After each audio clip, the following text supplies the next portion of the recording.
ఆ బలవంతుని పక్షాన దేవుడు ఉంటాడు. దేవుడుండి ఆ బలగాన్నంతా మార్చేస్తాడు. తెలుసా, బలగాన్నంతా మార్చేస్తాడు. కనుక దయచేసి ఆయన దగ్గర నుంచి బలం పొందుకోండి. బలం ఎప్పుడు ఒక్కసారి పొందుకుంటే సంవత్సరం పనిచేయదు అట్లా అనుకునేరు. బలం బాగా తిన్నాక, టిఫిన్ తిన్నాక బలం ఎత్తుకోవద్దు, అన్నం తిన్నాక బలం ఎత్తుకోవద్దు.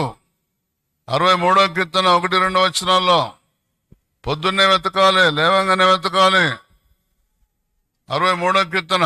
దేవా నా దేవుడవు నీవే. అది మొట్టమొదటి దేవుని దగ్గర నుంచి బలం కావాలంటే, దేవా డబ్బు నా దేవుడవు నీవే, భోజనమా పొట్ట నా దేవుడవు నీవే. కొంతమంది కడుపు దేవుడు, కొంతమందికి లేవంగానే దీన్ని చల్లగా చేయాలి, గబగబ ముఖం కడుక్కొని దాంట్లో కింద పడేయాలి, అప్పుడు చల్లబడుతుంది. కడుపు దేవుడు కొంతమందికి.